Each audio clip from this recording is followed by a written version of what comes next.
오늘 설교의 제목은 뜻을 이루시는 하나님입니다. 같이 한번 읽어볼까요? 시작. 네, 하나님이 가지고 있는 뜻이 있다는 거죠. 이 뜻을 누가 이루시냐 하면 하나님 자신이 이루신다는 사실이에요. 여러분 각자를 향해서도 하나님의 뜻이 있습니다. 지난 주일날 제가 설교하고 나가는데 우리 옥서진 양이 저를 보면서 목사님, 저렇게 아름다운 아가씨가 제 눈을 쳐다보면서 얘기를 하더라고요. 목사님, 오늘 말씀이 너무 좋았습니다. 라고 얘기하더라고요. 분명히 그 마음속에 본인이 좋았다고 생각하는 포인트가 있을 건데 이거는 제가 전한 말 속에 들어있지만 설교 속에 들어있지만 하나님이 분명히 하시고 싶은 말씀이 있다라는 거죠. 왜냐하면 특별한 자매에게 특별한 그 자라난 배경이 있고 그리고 그 시간과 장소에 하나님이 주는 특별한 사인이 있다라는 겁니다. 그것을 잘 기록하시고 그 사인들을 하나하나 연결하면 큰 그림이 나옵니다. 이게 하나님이 평생을 두고 이루고자 하시는 계획이 있다는 거예요. 이것을 잘 발견하시기를 바랍니다. 그래서 지금 보면 10점 만점에 10점을 딱 관역을 맞췄잖아요. 하나님의 뜻은 이런 겁니다. 10점이 있는데 1점을 맞추거나 0점을 맞추시는 게 아니라 정확하게 10점 만점에 10점. 카메라를 깨는 거죠. 팍! 이게 하나님의 뜻이라는 거예요. 이것을 잘 발견하는 여러분 되시기를 바랍니다. 다니엘이 느부갓네살 왕에게 전한 이야기가 있는데요. 우리가 국가가 있으면 이 국가에는 리더가 있습니다. 리더가 누가 되느냐에 따라서 그 국가의 전체적인 모습이 변화가 일어나기 시작합니다. 저희가 배우는 과목 중에는 회중 연구라는 게 있는데 회중 연구라는 게 있어요. 그래서 이 회중들이 어떤 담임 목사님을 만나서 어떤 교회의 역사가 이루어져서 왔는가를 살펴보는 과목이 있어요. 지난 학기에는 제가 그 과목의 그 주제로 우리 모레네 교회에 대한 것을 연구를 해가지고 우리 담임 목사님한테 인터뷰를 해서 그 내용을 조합을 해가지고 제가 보고서로 올렸고요. 그래서 좋은 점수를 받을 수가 있었는데 그런 것처럼 국가에 어떤 리더가 있느냐에 따라서 그 국가의 모습이 달라지는데 지금 다니엘은 그것을 하나님으로부터 계시를 받았습니다. 바벨론이라는 나라, 이 나라를 향한 하나님의 계획과 뜻에 느부갓네살 왕에게 하고 싶은 말이 뭐냐? 아주 큰 나무와 같은 이 느부갓네살 왕이 자랑스럽게 여기는 이 바벨론에게 일어날 일이 뭐냐? 라는 것이에요. 그래서 이제 그 내용을 이야기하고 그 뜻이 이루어지기 시작하는데 어떻게 이 일이 의미가 있느냐? 여러분의 삶 속에 한번 적용을 해보시면 좋겠습니다. 첫째, 같이 읽어볼까요? 시작. 하나님의 뜻을 이루기 전에 회개의 기회를 주신다. 하나님의 뜻을 이루기 전에 회개의 기회를 주신다라는 사실이에요. 하나님은 우리에게 늘 선택을 주십니다. 그래서 복잡하고 어려운 거예요. 여러분 인생을 살아오면서 내 스스로 어떤 일을 선택해 본 적이 있나요? 저희 아내는 선택을 드리면 조금 불편해하세요. 정해서 알려달래요. 그러니까 선택 있는 것 자체가 힘든 거예요. 여러분도 힘드시죠? 선택이 있으면 5개 중에서 정답이 하나 있잖아요. 그러니까 선택이 있으면 힘들어요. 근데 하나님은 우리에게 선택을 주신다는 사실이에요. 그리고 선택을 하기 전에 시간을 주신다는 거예요. 그래서 하나님의 시간의 시험이 가장 어렵습니다. 말씀을 한번 읽어보겠습니다. 세 번역으로 제가 준비를 했는데요. 같이 보겠습니다. 시작. 이 모든 일이 다 느부갓네살 왕에게 그대로 일어났다. 12달이 지난 뒤에 어느 날 왕이 바벨론 왕궁 옥상에서 거닐면서 혼자 중얼거렸다. 내가 세운 이 도성, 이 거대한 바벨론을 보아라. 나의 권세와 능력과 나의 영화와 위엄이 그대로 나타나 있지 않느냐. 하나님이 이루어질 일을 다니엘을 통해서 말씀하시고 몇 달이 지났다고요? 12달이 지난 것입니다. 가령 1년 전에 하나님께서 어떤 말씀을 여러분 각자에게 했다면 이 말씀이 이루어지는 시간이 오늘인 거예요. 근데 오늘 됐는데 아무 일도 일어나지 않은 거죠. 느부갓네살 왕은 바벨론이라는 왕국의 왕이고 자신이 바벨론이라는 이 도시를 지키고 있고 이 도시는 다른 어느 곳에 비교할 수 없을 정도로 도성, 그러니까 방어를 할 수 있는 요새이기 때문에 이곳에 있는 나를 누가 해할 수 있느냐? 라면서 자랑을 하고 있는 것입니다. 그래서 자신을 위한 스스로의 칭찬을 아끼지 않는 것이죠. 여러분 지금 자신이 누리고 있는 자신만의 자리가 있을 겁니다. 저도 이제 제 자리가 있죠. 어떤 자리가 있습니까? 여기 여호수아 커뮤니티의 담당 목사인 자리가 있겠죠. 그리고 대학원을 다니고 있는 자리가 있겠죠. 그리고 우리 가정의 가장이라는 자리가 있겠죠. 근데 이거 하나님이 다 주신 거예요.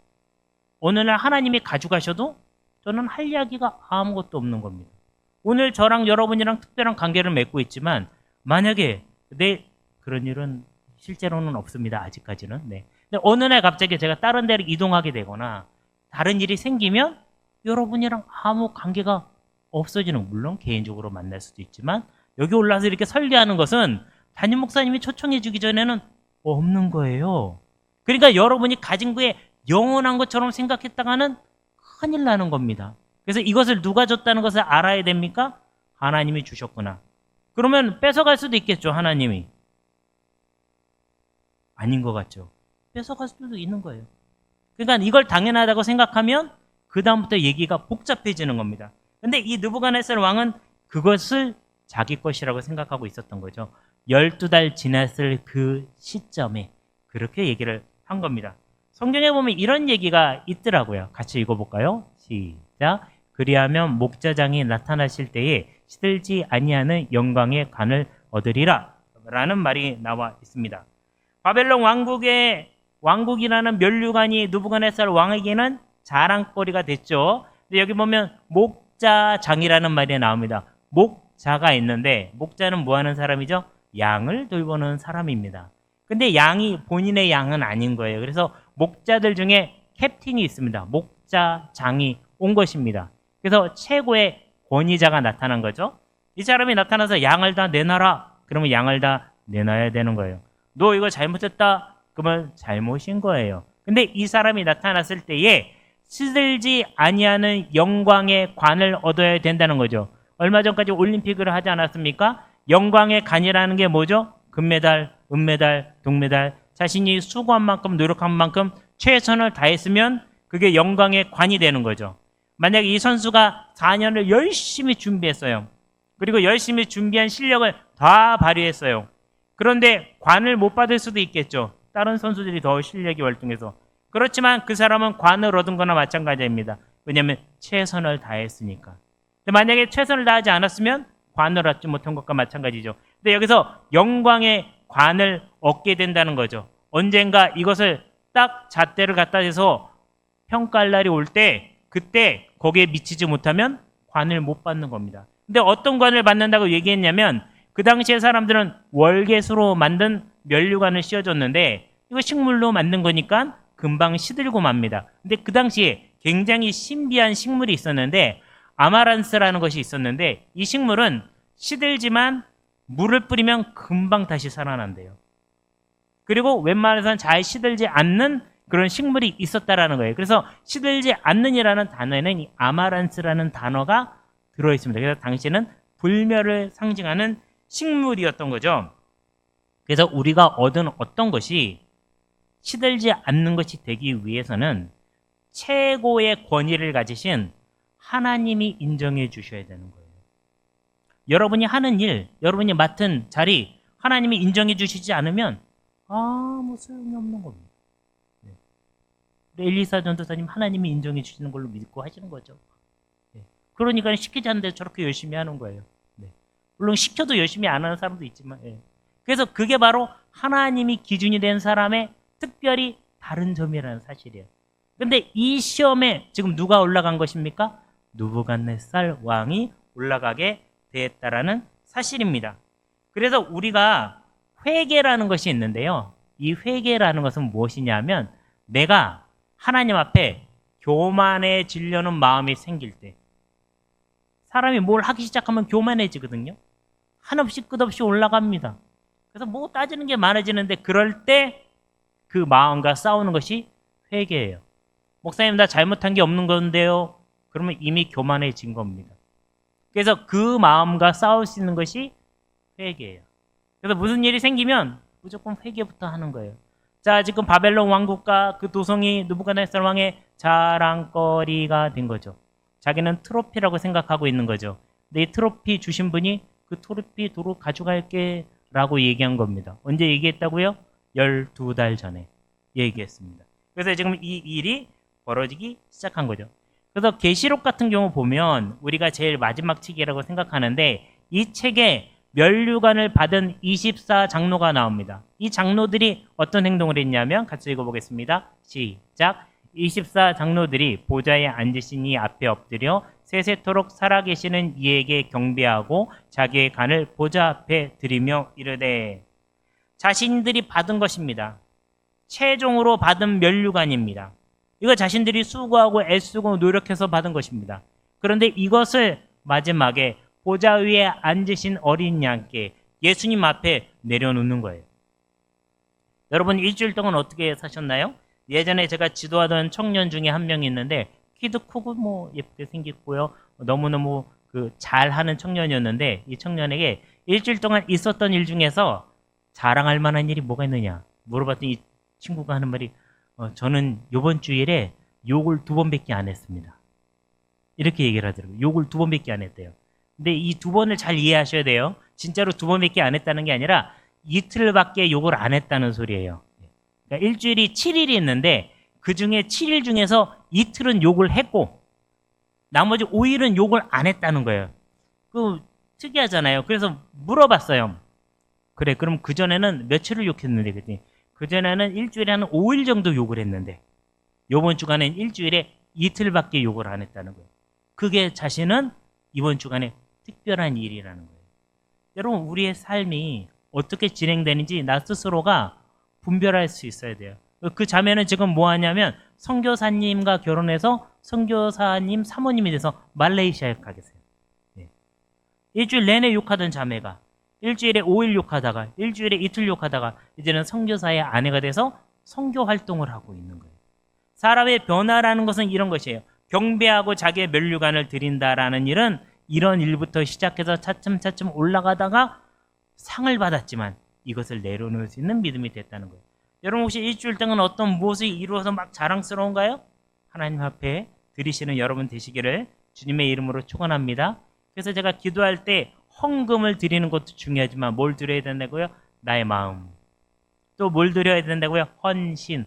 나 자신을 드리는 일까지 연결되게 해달라고 매주 기도하는 겁니다. 자, 교만과 싸우는 과정으로서의 회개 말씀드렸고요. 둘째 같이 읽어보겠습니다. 시작. 하나님의 뜻은 실제로 현실로 우리 눈앞에 나타난다. 하나님의 뜻은 저 멀리 애매모호하게 있는 게 아니라 현실로 실제로 나의 손에 잡히게 나타나는 겁니다. 내 몸에 나타나는 거예요. 제가 이번 일주일 동안 어깨가 아파가지고 병원에 가서 MRI도 찍고 굉장히 아픈 주사도 맞고 의사 선생님이 일주일에 오라고 그래가지고 약을 먹으면서 지내고 있거든요. 근데 저는 그냥 단순히 어깨가 아픈 일을 어깨가 아픈 거라고 생각하지 않아요. 이 일을 통해서 하나님이 뭔가 주시려는 사인이 있구나. 그리고 그 다음 단계로 넘어가야 될 어떤 일이 있는데 거기에 대해서 하나님이 주시는 특별한 마음이 있구나 라고 하는 거예요. 그러니까 여러분 앞에 어떤 어려움이 나타나면 그 어려움을 보고 저 XYZ 같은 저 인간 때문에 내가 풀리는 일이 없으니까 저 인간만 제기하면 되겠지 이러면서 막 욕하고 댕거거나 음모를 꾸미면 하만 같은 사람이 되는 거예요. 그럴 것이 아니라 이 일이 나한테 주는 뜻이 뭐냐, 계획이 뭐냐, 의미가 뭐냐 이것을 발견하셔야 돼요. 왜냐하면 실제 사건이기 때문에. 그래서 이제 31절에서 33절까지 같이 한번 읽어보도록 하겠습니다. 시작. 이 말이 왕의 입에서 채 떨어지기도 전에 하늘로부터 내려오는 말소리가 들렸다. 느부갓네살 왕아, 너에게 선언한다. 왕권이 너에게서 떠났다. 너는 사람 사는 세상에서 쫓겨나서 들짐승과 함께 살면서 소처럼 풀을 뜯어 먹을 것이다.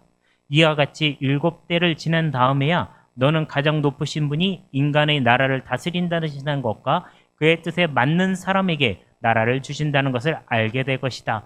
바로 그 순간에 이 말이 느부갓네살 왕에게 이루어져서 그가 사람 사는 세상에서 쫓겨나서 소처럼 풀을 뜯어 먹으면서 그 먼 하늘에서 내리는 이슬에 젖었고 머리카락은 독수리의 깃털처럼 자랐으며 손톱은 새 발톱같이 자랐다. 자, 하나님이 지금 느부갓네살에게 알리고자 하는 메시지가 뭐예요? 첫 번째, 왕국은 네가 다스리는 것 같지? 아니야, 내가 다스리는 거야. 그러니까 결국 느부갓네살이 왕으로 있는 것은 누구가 허락했기 때문에 그런 겁니까? 하나님이 허락했기 때문에. 그래서 우리가 맨날 나라와 민족을 위해서 기도하잖아요. 위정자들을 위해서 기도하잖아요. 그 권세를 누가 준 겁니까? 본인들이 열심히 노력해서 표를 따가지고 된 게 아니라 하나님이 그 권세를 허락해 주신 겁니다. 그러니까 하나님의 뜻대로 나라와 민족을 위해서 봉사를 하셔야 되는 거예요. 안 하면요, 하나님이 바꾸시겠죠. 두 번째, 내가 다시 이 권세를 줄 건데 누구에게 준다고요? 하나님이 허락한 사람에게 다시 주겠다. 여러분에게 만약 무엇이 빼앗겼어요, 하나님께? 그러면 하나님이 다시 줄 건데 누구에게 줄까요? 그거 합당한 사람한테 주는 겁니다. 제가 만약 청년부 목사로서 합당하지 않으면 하나님이 뺏어가지고 청년부 목사한테 합당한 사람에게 주실 거예요. 되게 무서운 이야기죠. 여러분이 어떤 자리에 앉아 있잖아요. 근데 하나님 뜻대로 합당하게 안 하면 하나님이 뺏어가지고 그거 합당한 사람한테 다시 주실 거예요. 이거를 느부갓네살 왕이 깨닫게 하셨다는 거예요. 그래서 느부갓네살 왕이 야, 내가 이 나라의 왕인데 누가 날 건들겠어라고 말이 떨어지자마자 하나님이 인간이 아닌 인간 이하의 삶을 살게 해 주신다라는 사실입니다. 여기 보면은 이제 그 7대라는 말이 나오거든요. 7대. 그러면 이제 7해를 얘기하는 7년을 얘기하는 건데 이제 고민이 되잖아요. 이렇게 7년짜리 모래시계를 딱 갖다 놓고 이게 다 떨어지면 시간이 지나면 딱 되는 건지 아니면 회개를 하는 그때가 7년인 건지 이제 이해를 잘 한번 해보세요. 자, 여러분이 만약에 어떤 무슨 사법고시를 보거나 행정고시를 본다고 해봐요. 그러면 시험을 보는 날은 정해져 있죠. 근데 그게 1년에 한 번씩 있단 말입니다. 그러면 1년에 한 번씩 있는 이 시험의 때가 왔을 때 내가 이 시험을 딱 보면 첫 해에 붙을 수도 있겠죠. 근데 세 번째 해에 붙는 사람이 있을 수가 있고 7번째 해에 붙는 사람이 있을 수도 있다는 거예요. 근데 이 해가 첫 해가 될지 세 번째 해가 될지 7번째 해가 될지는 그 사람의 실력과 준비한 거에 따라 달라지겠죠. 그러니까 과연 이때가 7회를 다 채워야 되는 건지 아니면 내가 딱 준비가 돼가지고 하나님의 뜻을 깨닫고 회개를 하고 하나님이 보실 때 합당하게 받을 만한 사람이 됐을 때가 7번째 해인지 이런 해석의 차이가 생기게 된다는 거예요. 그러니까 만약에 하나님께서 너 이제 여기서 끝이야 라고 말씀하시는 것을 우리가 영적으로 느끼거나 들었다라고 쳐요. 그러면 야, 나 이제 끝났구나. 울며 불며 이제 다 포기하고 이제 나는 끝마쳐야 되겠다 하면서 가방을 싸야 될지 아니면 하나님 제가 잘못했습니다. 제가 무조건 잘못했습니다. 뭘 잘못했는데 그냥 다 잘못했습니다. 살려만 주십시오. 라고 회개를 할지는 여러분이 선택할 수 있는 부분이라는 거예요. 어떻게든지 이거를 하나님의 때를 앞당길 믿음을 가져야 된다는 거예요. 제가 볼 때는 저 시계를 바로 거꾸로 뒤집으면 조금 더 빠를 것 같은 느낌이 들거든요. 그래서 7대를 기다릴지 아니면 회개의 때를 앞당길지 이런 시험이 또 있을 수 있다라는 겁니다.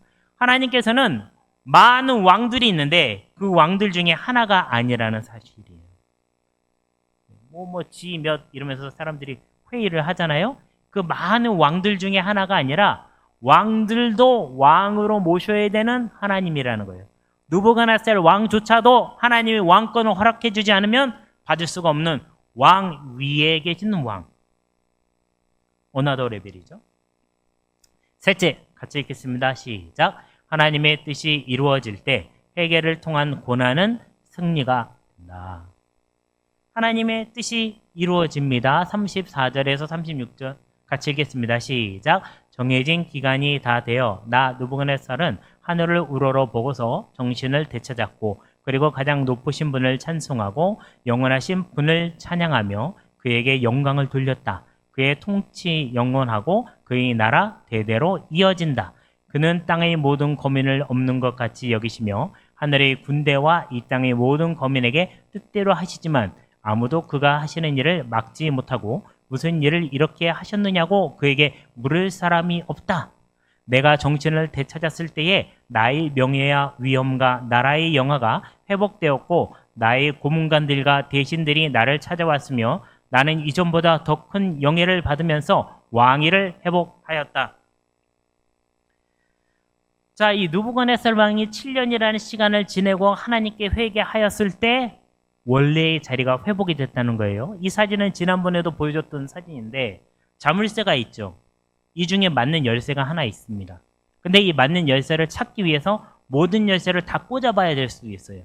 근데 처음에 딱 고르자마자 맞는 열쇠가 생겨서 꽂자마자 열릴 수도 있는데 회개는 이런 겁니다.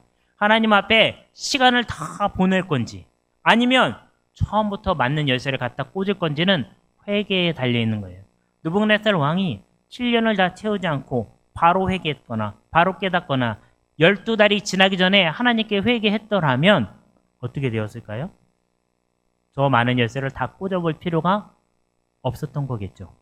그러면 이 정해진 기간 이후에 왕은 누가 될까요? 느부갓네살 왕 같은 경우엔 내가 권세를 갖고 있으니 내가 왕이 될 것이다. 혹시 내가 권세를 잃어버리면 나 아닌 사람이 왕이 될 거라고 생각했는지도 모르겠습니다.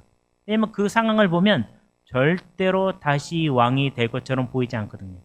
그리고 욥 같은 경우도 마찬가지입니다. 굉장히 심한 고통과 어려움을 당했는데 그 상황에서 보면 다시 회복이 안 될 것처럼 보입니다. 그런데 회복의 열쇠는 실제로 눈에 보이는 회복이 아닌 하나님 앞에 회개에 있었다라는 사실이에요.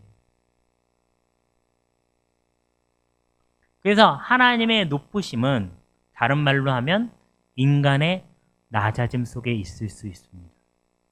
이 회개는 하나님의 높으심을 인정하고 내가 낮아지는 과정 중에 하나인 거죠. 그래서 옛날 성당들을 보면 저렇게 높게 짓고 싶어서 건축술을 발전시켰습니다. 그것이 고딕 양식이고요.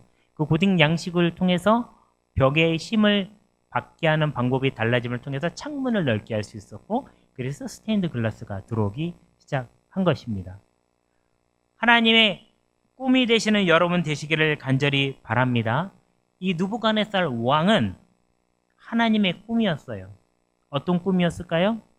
교만한 마음, 제국의 최고 권력자가 되는 마음을 내려놓고 자신이 가장 낮고 천한 자리에 있을지라도 하나님의 뜻을 깨달으면 하나님이 원래의 자리로 돌려놓으신다는 사실을 깨닫게 되기를 바라는 하나님의 꿈이었다는 사실이에요. 근데 저는 이것을 쭉 보면서 지금 이 성경은 제목이 뭐죠? 다니엘이잖아요. 그러면은 지금 이 다니엘이니까 이 사건을 왕에게 알려주고 이 사건이 진행되는 것을 보고 7년이라는 기간 동안 왕이 비참하게 지낸 것을 본 다음에 다시 회개하고 회복시키는 모습을 누가 봤을까요? 다니엘이 봤죠. 그러면 다니엘은 믿음이 더 강해졌겠죠. 어떤 믿음이 강해졌을까요? 우리가 이스라엘이 망하고 타국 땅에 끌려와서 타국의 신하로서 내가 지내고 있지만 저 왕이 다 권력을 갖고 있는 것 같지만 사실은 그 왕 위에 진짜 왕 대신 하나님이 계시고 하나님은 그 왕을 이 세상에서 가장 처참하게 비참하게 만드실 수도 있는 분이지만 깨닫는 순간 다시 올려놓을 수 있는 분이시니까 우리나라의 이스라엘의 회복은 결국 누구의 손에 있다는 것을 알게 되었습니까? 하나님의 손에 있다는 걸 알게 되었고 그러면 나도 우리나라를 회복시키기 위해서는 하나님 앞에 회개해야 되겠구나. 그러면 하나님께서는 우리나라 이스라엘을 무너졌던 성전을 그리고 망가졌던 성벽을 그리고 흩어졌던 신앙 공동체를 다시 모으실 수 있겠구나라는 것을 다니엘은 시청각 교육을 통해서 바로 옆에서 실제로 일어나는 기적을 보고 배우게 되었다는 사실이에요. 여러분 이 말씀을 보시고 배우게 되시기를 바랍니다. 여러분의 가정이 혹시 무너졌나요? 여러분의 삶이 무너졌나요? 이 말씀을 통해서 다시 어떻게 하면 회복이 될 수 있는지, 내가 지금 가장 낮은 자리로 떨어졌다고 생각이 드시나요? 아니면 지금 뭐 조금 올라가니까는 다시 교만해지셨나요? 그러면 이 말씀을 듣고 깨달으셔야 되는 것입니다. 오늘 말씀 다시 한번 읽어볼까요? 시작. 그러므로 지금 나 느부갓네살은 하늘의 왕을 찬양하며 칭송하며 경배하노니 그의 일이 다 진실하고 그의 행하심이 의로우심으로 교만하게 행하는 자를 그가 능히 낮추심이라. 하나님이 낮추셨지만 다시 높이실 줄로 믿습니다.